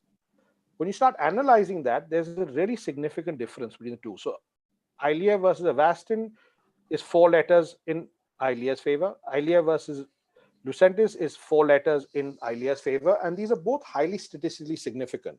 So when you start looking at the data in a more nuanced or newer way, you find that that statistical significance did actually last even at 2 years. When you look at anatomical outcomes, whether you look at 1 year or 2 year, and this is the whole cohort again, Eylea definitely dried it up more, compared to both the other ones. And this was statistically significant as well, at both 1 year as well as 2 years. What about if you looked at people with less vision? Again, Eylea dried up the CFT more, but it wasn't significant, statistically significant. But yet, when you look at the numbers, Eylea was definitely more powerful in drying up that CFT and bringing it more towards normal. Let's look at some more data as well. What about that group that has 612 or less vision and has a very thick macula? Again, Eylea did much better, improving the vision by about 20 letters almost, as compared to kind of 16 letters in the ranibizumab group. And even if they had 612, but their fovea wasn't that thickened, again, we noticed that Eylea is always leading the race. It always does slightly better. What about if you look at the proportion of people needing laser? Now, the protocol mandated that at 6 months, if there was yet DME persisting, that means that their CFT was not normal, they had to get a focal or grid laser. At 1 year, about a third of the Avastin group required it. Eylea group required it, but about 50% of the Lucentis group required it. And at 2 years, again, the numbers are statistically significant no matter what you do. Looking at some other new data is that we know that about 30% of people with DME will also have proliferative disease. About 40 to 50% of them will have moderate to severe non-proliferative diabetic retinopathy. So if there is a disease-modifying effect on the diabetic retinopathy, that's a nice additional benefit to have. And there has been some evidence, as I told you, that placental growth factor may have a role to play in this. So let's see if that helped. Well, if you looked at that subgroup of proliferative disease with DME at baseline, the percentage improvement, which is a 2-stage improvement in the DRSS grading, was more than 80% in the Eylea group compared to about 60% in the ranibizumab group. And at 2 years, again, it was about 75% in the Eylea group versus about 40% in the ranibizumab group. And this was statistically significant at both time points. So it had a much larger impact on the severity of diabetic retinopathy as well as diabetic macular edema. When you looked at persistent DME at week 12 and week 24, what we find is that, again, at 12 weeks, 50% of them with the Eylea yet had some amount of edema. But when you went up to 6 months, only 31% had some edema, while 41% had some edema in the ranibizumab group, which again was statistically significant. What about the proportion of patients gaining and losing vision? Well, 50% of people gain more than 10 letters, which is 2 lines on the Snellen, as compared to only 38%. So there's 10% difference there. And what about the proportion losing vision? Only 25% lost vision compared to 35%. So again, a difference of 10% between Eylea and Lucentis. What happens to the people who don't do that well? And this is kind of interesting to me. So if you looked at the dark blue line, these are people who just got off the blocks. As soon as you gave them their first injection, their vision went boom, and they did really well. And they, in the long term, do very, very well. The second group that does that between 5 to 10 letters, and they also do well in the long term. But there's a third group that after you've given them 3 injections, their vision actually has not improved. It may have gone down actually. But if you continue injecting them as protocol T did, because there were no swaps around at that stage, they actually do pick up. And over 2 years, they gain 6.2 letters. So effectively, that tells us that don't get despondent at that 3 injection mark. If you continue doing what you're doing, don't jump in for a Ozurdex or steroid. Don't jump in for a vitrectomy machine unless, of course, there is some traction. You know, these guys will do okay over the long term. What about real world? Apollo was a study done in France. This was a routine clinical care. This was not part of a clinical study. They looked at it. It was a prospective but observational study. So, you know, you could treat the patients as you wanted. The median number of injections in the first year was 7.6. They didn't follow the posology of 5 loading doses. It was up to the clinician. Now, they had a mixture of people who never had any treatment, as well as some people who had previous treatment with either Avastin or with Lucentis. And when you looked at this, even in the real world, the vision improvement is quite impressive at 7.8 letters in the treatment naive group, 5 letters in the previously treated group, and 6.5 in the overall cohort, which is quite interesting. There was, of course, a proportion of people who did get 5 loading injections because, as I said, it was to the consultant or the clinician's acumen. They actually did better. So if you treat aggressively to start, your visual improvement is going to be better as compared to if you did not treat aggressively to start. The other interesting finding that I thought was very interesting in this paper was that about 95% of them had fluid at baseline, as you'd expect. But at 12 months, 67% of people in the treatment naive and 70% in the previously treated eyes yet continue to have some IRF. Now, this is not reading center based. So some IRF could have been a very small pocket, which you and me would say, this is not clinically significant. But what I'm trying to tell you is that no matter, despite getting very aggressive treatment as they do get in Europe, 70% of them will yet have some amount of fluid there. Subretinal fluid, 30% had at baseline. That resolves very nicely, as we all know, and only 5% had some amount of subretinal fluid at 12 months. What about the Moorfields? My home institute, the study was done by Rajan and with Shobha and with Phil Hykin. Again, they kind of found that 66% of their patients, very much like my patient group in India and most probably yours as well, had less than 612 vision when they came. And over 1 year, these guys did very well. They gained about 14 letters. The people who had 6'9", 6'12 vision also did okay. They gained 2.6 letters. But you got to remember, if you're already 6'9", there's only that much you can gain. You can't become Superman. And 10 letters in the overall cohort. But they all did follow the posology as in Europe. They all got 5 monthly injection loading doses and then on a PRN basis. And the mean number of treatments was only 6.9. But 33% of them gained more than 15 letters, and 47, almost half of them gained more than 10 letters, which is quite incredible. And when you look at that 36-month data, which they kind of extended to, that improvement is maintained, which is wonderful. 11 letters, for the group with less than 612 vision, and the total cohort gained about 7 letters, which is really quite incredible. We've got one more registry. A lot of us attended the Mark Gillis lecture. He has the Fight Retinal Blindness Registry in Australia, which actually now has some centers from the UK, from Europe, from India as well, contributing to it. They looked at people who started on one drug and were on it for at least a year. And what they found in the people who were on ranibizumab and continued ranibizumab, they gained about 8 letters as compared to about 11 letters on the aflibercept.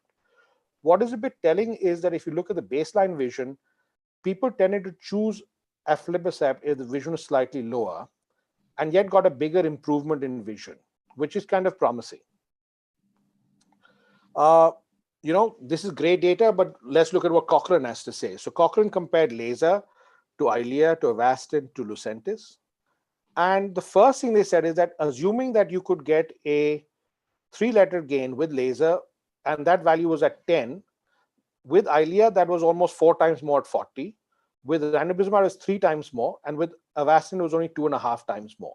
And they've rated this certainty of evidence to be high. That means that all of them will give you an improvement of vision compared to laser. But aflibercept will be about 3.5 times that, while ranibizumab will be only about 2.5 times that. When we look at the meta-analysis of, so that's what I've just told you right now. When you look at about vision gained, again, they found that all of them will improve vision, but the improvement of vision with Eylea in a meta-analysis is much greater than either bevacizumab or ranibizumab. And the next slide I found very interesting is when they compared these two on a scatter plot, laser versus Eylea, of course, there's no competition. Eylea wins. Eylea versus ranibizumab, plus 4 letters in favor of Eylea.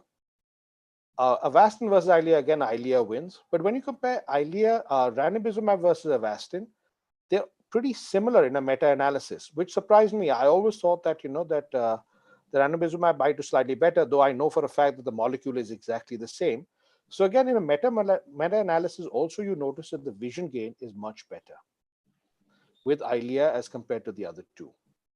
So where does Eylea fit in with this new evidence, with our reinterpretation of evidence? It's a more potent drug in the lab and most probably in the clinical trials showing vision, as well as functional outcomes with CFT. Platelet-derived growth factor has a role in diabetic retinopathy. So if you've got somebody with severe or moderate non-proliferative diabetic retinopathy or proliferative disease, this drug definitely gets a bigger role in modifying that diabetic retinopathy. There's good evidence to show it's clinically and statistically significant, even with the Cochrane review and with the meta-analysis. It has significant impact on diabetic retinopathy severity, which is a fringe benefit, but why not take it? Real-world evidence supports the clinical trial data. And there's a meta-analysis by Cochrane. So I think thank you very much for your time. As Swapnesh said, I run a charitable foundation called IBTs, which is Because Diabetes Blind. So as you know, this is a clinical research as well as philanthropic effort for me. Some of you may know this, but we got a Guinness World Record in 2016 for most diabetic eye screenings. In 2019, we broke our own record and got another record. So I think I'm one of the very few ophthalmologists in the world to have 3 Guinness World Records. And as a charity also, we're one of the very few. And we've seen more than 1 lakh people so far for free. We've distributed 1.4 million leaflets. We've got 3 Guinness World Records, a lot of newspaper articles. A lot of people support us. You might know this guy, but this video is about 1 minute long. So don't worry about it. And thank you very much. So that's me. Thank you. Thank you, Nishant, and congratulations on your records. I mean, it's fantastic, and really congratulate you for the philanthropic job that you're doing. And it's really wonderful what you're doing there. Okay, so let's start off straight off. We know that the evidence is overwhelmingly in favor of Eylea in diabetic retinopathy or DME. How would you fit it in our day-to-day practice? So, previously cost was a big problem, as you know, Nishi, it was a much more expensive drug. And so it was almost 3 times more expensive than ranibizumab. And was it 3 times better? Right. The answer is no. Did it give us 3 times longer a treatment interval? The answer was no. So I was saving it for my swap patients. But now with their kind of current schemes, etc., and patient support programs where the cost has become very competitive, I've actually been using it a lot as my first line. And the question really comes down to, if it was your eye, which drug would you want? And I think I would choose Eylea almost every time for DME for my eye. So if I choose it for my eye and now cost has become less of an issue, or at least competitive, disclosure here, I don't use any Avastin, I don't use Zaltrap, I don't use any of these drugs at this moment. That's personal choice. That's not a comment on anyone else wanting to use them. So I choose only the 3 licensed drugs that are there. And out of that, Eylea, with the cost coming down, has become my go-to drug. And as I said to you, most of my patients, by the time they present to me, are less than 612 with a really thick macula. There's CFT, lots of fluid, lots of cysts, lots of intraretinal fluid, lots of spongiform thickening. And I think the evidence for all of this suggests that when you use Eylea, you're going to get a good outcome. So, in our practice, most of our patients are going to come in when the vision is less than 612. Very rarely you get a person with 6.6, 6.9 coming and saying that, my vision is disturbed. True. Okay, so when you have a patient coming to you with 6.9, and Eylea works better even if it is worse than 612, what are you going to do in such cases? Are you going to shift straight to Eylea anyway? I have to be very honest. When I get this patient who's kind of 6'9", I actually tend to tell them, listen, go and get your diabetes sorted out and come back and see me again in 6 weeks' time. I am reluctant to start injecting at 6'9", because, you all seen this little bit of a cyst at the macula. Once you start injecting, when do you stop? you want to see that cyst go away. And sometimes that takes about 3 to 4 injections. So at 6-9, I might tell the patient, if their kind of HbA1c is like, somewhere around the 10 range, I'll say, go and see your diabetologist, get yourself sorted out, come back in 6 weeks, help yourself to see whether they, that we can get away without any treatment. And if you come back in 6 weeks, the OCT is worse or the vision is worse, then we kind of think about a line of treatment. And in that case, also, I think, if I can dry it out quicker, I will use Eylea.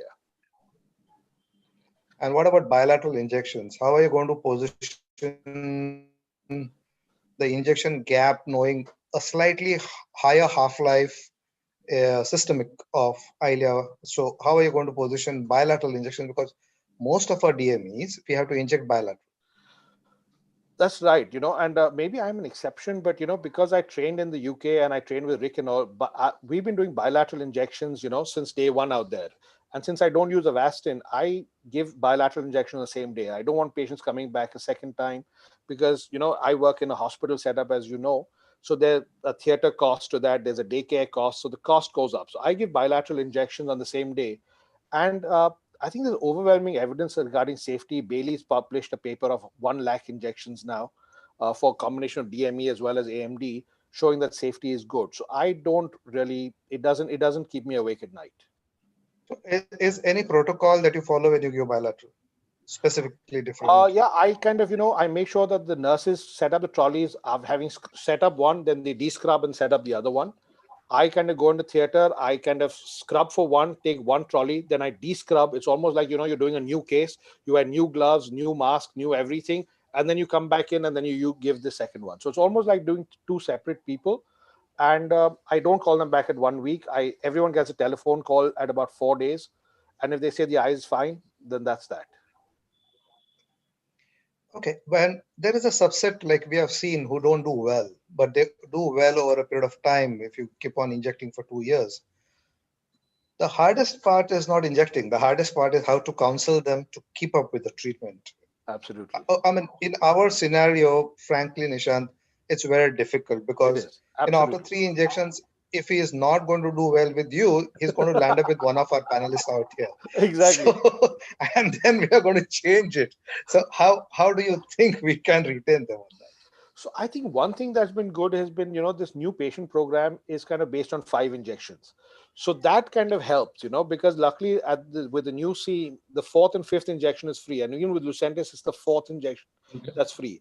So I think there's a stick and a carrot. The carrot is कि chauथा पांचवा तो वैसे भी free है तो ले ही लो. So that takes us to the 5th. And normally by the 5th injection, you've got a good response if you're going to get one. So that really has helped. But you're absolutely right that, when I counsel the patients, I tell them you're going to need 15 injections over 5 years. You're going to need 8 injections the first year. And that's why 40% of my patients get up and then leave to either Dudani's clinic or to your clinic. And, I'm quite a poor ophthalmologist. Do you add laser or no, Nishant? You just follow monotherapy here also? I am not a laser guy. There's no evidence, Ajay, there's a lot of great evidence from the DRCR protocol I that actually laser reduced the chance of you gaining 5 letters. It reduced the chance of you gaining 10 letters. Over the long term, I think laser does harm. If we're treating ourselves, that's absolutely fine. Yeah, if I see an extra foveal succinate where I say, if I can laser that's going to do. But if you ask me, do I do a grid? Answer is absolutely not. If it's somebody with severe non-proliferative or peripheral disease, do I put a PRP in? Absolutely yes. They get a PRP fractionated over kind of, over a period of time. Because most of the patients don't come with pure maculopathy, Nishant. Oh, no, they don't. Yeah, 50-60% of them come with severe, absolutely. Very 100%. severe NPDR, I would say, and maculopathy is just an element of that whole spectrum which we see, Of that increased VEGF drive. So absolutely. So they all get a PRP, but I tend to fractionate it. So over 2 sessions, I do it over 6 sessions or something. You do it over 6 sessions? So tell me, Nishant, sorry, Ajay. Because what I was saying that when we are doing anti-VEGF, so Nishant, we could be more aggressive. You could be, absolutely. Absolutely. Because you're not worried about that rebound CME which we used to see in the initial days, So I'm quite aggressive and finish it off in 2 or 3 sittings max, the PRP. So, I use a multi-spot and, I'm sure you do as well. And, so when you're putting a multi-spot, you can get through 750 to 1,000 burns, like, in no time. It's like a video game, you tuck, tuck, tuck, tuck, and suddenly your assistant will say, sir, 750 done. You're thinking, I've not even finished half of that quadrant yet. Ye kahan gaye, you know? But out of the 750 milli, the effective burns is less than 450, 500. Because some of those burns have not taken. The central ones take, and the peripheral ones, you fired into air. So, so that's why sometimes I do tend to space it out. But I think that me thinking the old way rather than being evidence-based, which you are. True. No, it's a good point. So, So, many a times, sorry, Nishant. So many a times we come across with patients who are just having, I mean, if you do an FA, you will find a place and you'll say, oh, there's a capillary dropout and maybe NV is just starting out there. So these are this just, a new entrant into, say, PDR group, and they have DME. When you start injecting, obviously these NVs do disappear. Absolutely. Are you going to push in laser in such cases? Nishi, when the protocol S came, I was very kind of, that maybe I will not. And then I realized that no matter how rich my patients are, their follow-up is horrible. So I feel much more comfortable. I actually do a fluorescein angiogram. I'm a bit old school. I do a fluorescein angiogram at baseline. So I see the amount of non-capillary or the capillary dropout or the ischemia. And normally it's frightening. You look at these eyes and you think, this eye looking this bad? Are you sure? And then, then I think, nahi yaar, I'm using a spectralis, tiki-tak hoga. And so it surprises me sometimes how much scheme. And we wrote about this, Nishi, in the Bangladeshi and Pakistani eyes, which we were seeing in more fields. We described it as a featureless retina. So when you look at the retina, you don't see NVE, but you also don't see cotton wool spot, blot hemorrhages, erma, beading. You just look at the retina and say, this looks so fika, it looks so boring, it looks so And we did a lot of angiograms. At that time, Optos had just come. So we did a lot of Optos angiograms. And we suddenly found that these guys have got tons of ischemia. And we found that if you don't laser them, you say come back in 2-3 months, they come back with florid new vessels. And I think this is called the featureless retina, which I think Phil Heiken then has been talking about a lot. And I see that a lot in India as well, where you look at the retina and you say it's not proliferative, it doesn't fit in the boxes. But when you do an angiogram, you see a lot of capillary non-perfusion, and they get completely barbecued with laser with me.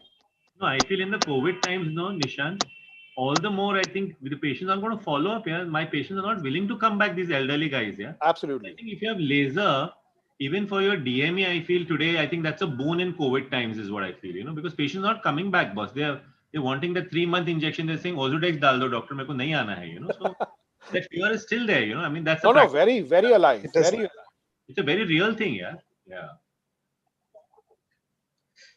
Tell me, Nishant, how do you switch? Have you switched patients from, say, ranibizumab or Avastin to Eylea, and have you found any difference?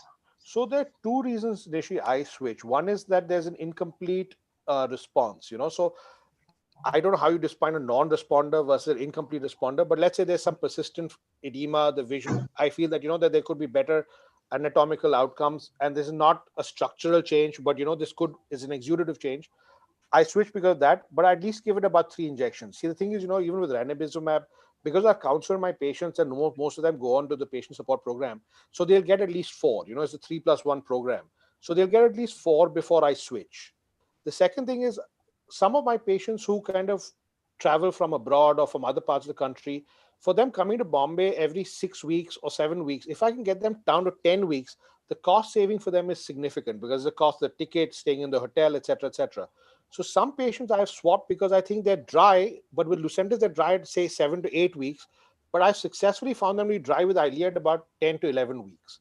And I think that extra 3 to 4 weeks of saving to come to see me or saving on the cost has been very beneficial. And I think people have liked that. And now that the cost has come down, I'm more likely to do that if I feel I can get a few more weeks. Yeah, I think the cost and the patient support program is definitely making a lot of difference because, like I said, most of the times it's bilateral and everything. They are only giving this support program to few doctors, and they have not spread it all across the spectrum, unlike eccentrics. Let me tell you that. True, and I think they'll work on that. I think they're coming ahead with that.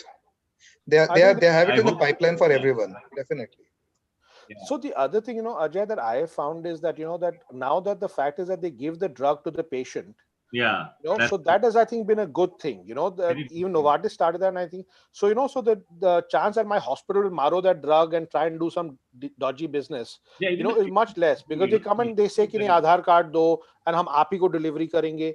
That has kind of helped, I think, a little bit. Otherwise, I think I'm sure some pharmacy or some big corporate chain would say, we've ordered 20, so now you give us so many free, and then, the cost would not have been saved. So I think this has helped a little bit create a bit of transparency and trust in the doctors also. Nishant, one question I had. So you are not switching your patients to Ozurdex. It was not there anywhere in your spectrum, or do you have still a rule in the back of your mind for Ozurdex? Trying to get your opinion, yeah. So I'll be very honest with you. Ajay, I'm an honest kind of guy. Yeah. I find this dichotomy in India very weird. We don't want to use ranibizumab Eylea because we want to use Avastin because it's cheaper, but we want to use Ozurdex and not IVTA, which costs $100. Right? The other thing to remember is that there's 40% chance of a pressure spike. Now, like you said, a lot of my patients, I've been bitten in 2 patients, Ajay, which has scarred me for life. I gave this guy, he had cysts, proper big, inflammatory cysts. Didn't respond to, at that time, Eylea was too expensive. So I gave him 5-6 injections of ranibizumab. And I said, listen, you need an IVTA with that. I gave him the injection and the fool didn't bloody come back. Yeah. And he had a disc of 0.4. He came back after 3 months and his disc was 0.8. Now, by that time, his pressure had come back to normal. The pressure was yet 28 or 29. But I was sure that his pressure must have been 40 for 2 months to make a disc go from 0.4 to 0.8. And that's never going to come back, right? But this is with IVTA, Nishant, not with Ozurdex. This was IVTA, no? But Ozurdex also in how the many UK, milligrams? Nishant, how many milligrams you gave? 4 milligrams. I use 4 milligrams. You could use 1 milligram, but I think the pressure. I have used 1 milligram totally, and then the incidence is very low, Nishant. Means that is reassuring. Ozurdex, my other problem with Ozurdex is that 30% of people yet get this pressure problem, right? And I've had to remove 1 or 2 Ozurdexes, and I'm sure all of us have tried to take it out. It's a nightmare to get off because you try and hold it with a forceps, it just keeps crumbling. You try and hold it with a cutter and suck it out, it doesn't happen. You try and float it, it doesn't happen. And you actually create a havoc inside the eye trying to remove the damn thing. So I've had problems, and in Moorfields, I was very lucky that Keith Barton next to me. Like the good thing about Moorfields that they have a retina clinic and a glaucoma clinic side by side. So you just shifted there. Out here, I don't know too many good people who do a good tube. Or, and the people I sent for a trab have come back looking so bad that makes me think, Arre Bapre. And that's no criticism to anyone else. It's just that I don't know how to manage glaucoma well, but maybe with these new stents, etc., things are a bit easier. But, but like Keith Barton used to say, if you need to control the inflammation in the eye and you need to give them a steroid, I'm going to put a tube in and then you can do what the hell you want. And that used to work really well. So, Nishant, the tip for cutting off Ozurdex is to try to preserve it inside the eye. It will definitely continue to the cutter. You try to keep it and it will go into the cutter anyway. So that's how it is. Tell me, do you use any OCT biomarkers to decide? I think there are a lot of I use OCT biomarkers to predict to the patient how many injections I think they'll need. So if I see the patient with a really good outer retina with just some subretinal fluid and very little intraretinal fluid and the vision is kind of 6/12ish, I'm quite happy. If I see these big cysts with hyper reflective linings, which kind of indicates to me that this has been a chronic, or I see the spongiform thickening, which is not intraretinal fluid, but it's spongiform thickening, which the Koreans have described, that they're going to need multiple injections. So it helps me prognosticate for the patient to say, listen, मुझे लगता है ये right आंख तो जल्दी ठीक हो जाएगा, left आंख में ज़्यादा injection लगने वाला है. And normally I'm right 80% of the time. So it helps with that. I know a lot of people use the kind of, the hyperreflective dots to suggest that the inflammatory drive is very high. And, but I'm a reluctant steroid user, and more in COVID times where I know the patient will not turn up again. And the problem with Ozurdex or any steroid is they do really well, initially. So they kind of have the euphoria कि अरे अभी तो सब अच्छा दिख रहा है, तो डॉक्टर पास जाने की जरूरत नहीं है. So you might have counseled them कि 1 हफ्ते में आना, 1 महीने में आना, pressure check करना जरूरी है, pressure कर. But they go home and say, मुझे तो साफ दिख रहा था, and they come back with all sorts of problems. And I don't know whether others have had this experience or not, whether I've just been unlucky. Nishant, any views on OCT angiography to decide your treatment paradigms? Sir, because in between there are a lot of studies saying that the deeper plexus, if there are problems, you better straight away go it with steroids rather than anti-VEGFs. Sir, I think there's a lot of studies being done for the sake of studies with people who have these machines. I don't own an OCT-A. I don't miss it in my practice. I think its role in DME is very limited, if at all, because I do a fluorescein angiogram and baseline, as I said, so that tells me the degree of ischemia. I think these are all great thoughts as we go ahead, and most probably they'll become useful. My problem with OCTA is that I don't have the fellows like a Phil Rosenfeld or a Bailey Freund to look at those images, manually segregate the layers, and get that information that they present in the meetings. You've got to remember that what they present in the meetings, because I've worked with Bailey and I've been the mutt or the fellow who's had to work on those images, out of 100 cases, choose 5 images that really look beautiful. They're presenting you the best of the best. Yeah. In routine clinical practice, I find that OCTA, unless you really know the projection artifacts in DME, if you've got some exudates, you really don't know what the hell is going on. And if you've got a little bit of unwavering, getting that segmentation right is a manual job. Phil Rosenfeld and all use proprietary software, which we don't have. You know, it's not available to Ajay. It's not available to Deepak Bhatt, who is kind of one of our kind of diagnostic guys.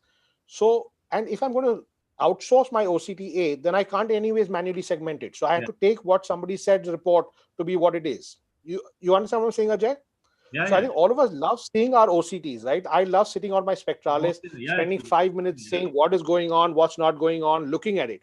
And I think that's what Bailey does. That's what Adnan does. That's what all the good retina guys do. They look at their own images. Sometimes they take their own images. They play with it a little bit. And I think that really helps.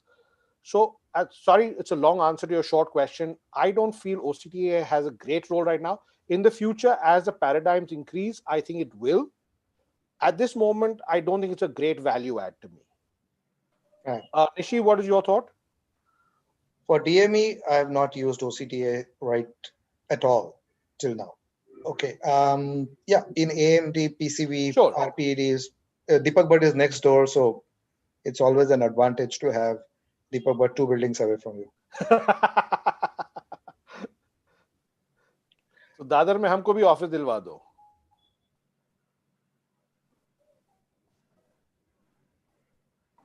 Dada. Yeah, come over. You're free to use my clinic. Okay, Bolye sir. Ajay, what is your take on continuing with anti-VEGF still 2 years for patients in private practice? How easy it is? Impossible. Forget easy. Absolutely. I can even see Swapnesh shaking his head and say, "Oh yeah." Possibly nahi hai bas. But see, Ajay, having said that, you have to add laser to Indians. Indians are not going to spend, and diabetic patients are as it is ripped off.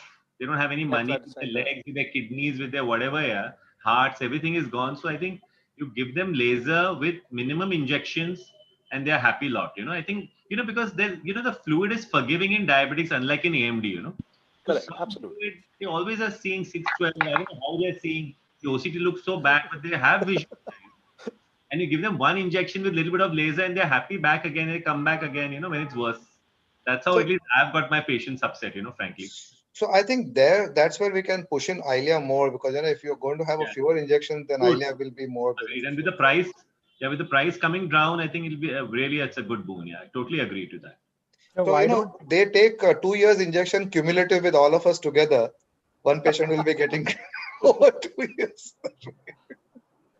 So if they're giving this scheme of 1, then free, then 1 more, and then 2 free, why don't they sell it at 18,000 only? That's what I told them. That's the first thing I told them. Instead of making it so complicated, make it simple and stupid. Yeah, that's what I suggested. So the Preetam sir and you all can say through BOA and corner them. That'll be really good. Yeah. So I think it might to do a lot with their global team, because the Indian team is always very flexible, but the global is not going to change the brand name.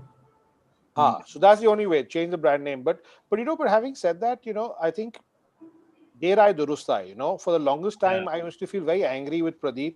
You got a great molecule, but it's out of the reach. So at least, they've kind of done something to get it into reach, which I think I'm grateful to them, because I think, it's a good molecule. And, I know a lot of people, actually, I would be quite surprised. I think if you look at Zaltrap, I think maybe now more people are using Zaltrap than they're using Avastin. I think, because I think people realize that it's a better molecule. I just use Zaltrap, and even if the patient is coming for Avastin or Zaltrap, it's only the Zaltrap what patient is getting.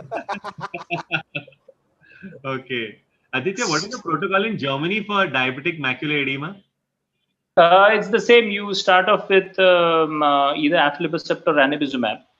But there, of course, the use of Ozurdex is restricted to, of course, there are financial considerations in that as well, because I think you get paid 200 euros per injection. So if you can give 6 Eylea and 6 ranibizumab and then an Ozurdex, why would you want to knock off the profit, by switching to Ozurdex? Oh. So, but yes, the option is true, except in patients who have PDR with DME, where they say that you start off with ranibizumab, and I think that is because the protocol S, where they showed, I think in that subset analysis that, everybody knows that obviously these anti-VEGFs are going to help the neovascularization as well. But based on the published studies, that ranibizumab helps reverse or this neovascularization and works on DME. That is precisely where you use ranibizumab as a first choice. But otherwise, it's 6 injections of Eylea or 6 injections of ranibizumab. If there is no response, you give 6 injections of the other. Bevacizumab is reserved only for patients who don't respond to anything, including Ozurdex, and that too in select insurance companies. Role of laser in your armament? Laser is, if everything else fails, then you go to laser. So after 15 injections, you're allowed to use laser. So Focal laser. Retired, yeah, okay. Yeah. Focal laser is allowed. Okay. And of course, for PDR, you give PRP. But you don't get the kind of scary tractional detachments that we see in the Indian population. I think lack of pigment is the primary driving force. So you get vitreous hemorrhage, but in 2 years, I'm yet to see one German patient with a tractional detachment. Wow. So the immigrants, yes, the African immigrants or the Asian or Arabic immigrants, they get it. Not Germans per se. They get a lot of AMD and DME, but no, even posterior polar or posterior subcapsular cataract is practically non-existent in Germany. Oh. I think strong genetic profile. True Aryans. Yeah. Okay. So can we have closing remarks from everybody? Swapnish, thank you for kind of organizing this, for moderating it. You'll have a Guinness record for most webinars conducted and attended soon. And thank you very much. Soon, I think. No, great job. Yeah, Swapnish and BOA and Preetam. Great Absolutely. job. Keep it up. Yeah, I know. Preetam and Swapnish, you all rock, man. Superb done. Thank you so much. It was great, an honor, a pleasure, and it was great to connect with everyone in a very informal way, if I can say. COVID times, yeah. To see people is such a relief, yeah, Nitin sir, thank you so much. Now you go home. Thank Why you. are you in clinic till so late? Saturday night, yaar. Clinic में घर में AMD का poster लगा हुआ है. So thank you everybody, and thank you Bayer, and thank you Sumit. We missed out. He is the IT guy from Bayer, and he's taking us some load off my shoulder. Thank you all the seniors, Nitin sir, and I think we have lost. I think Bawankule sir, I think is not seen. But thank you Preetam sir, thank you Aditya, thank you Nishant. Thank you. Thank you, everyone. Thank you Borse sir finally for joining in, and thank you the entire team of Eylea and Bayer for giving this opportunity to BOA to host this. Thank you. Good night. Good night.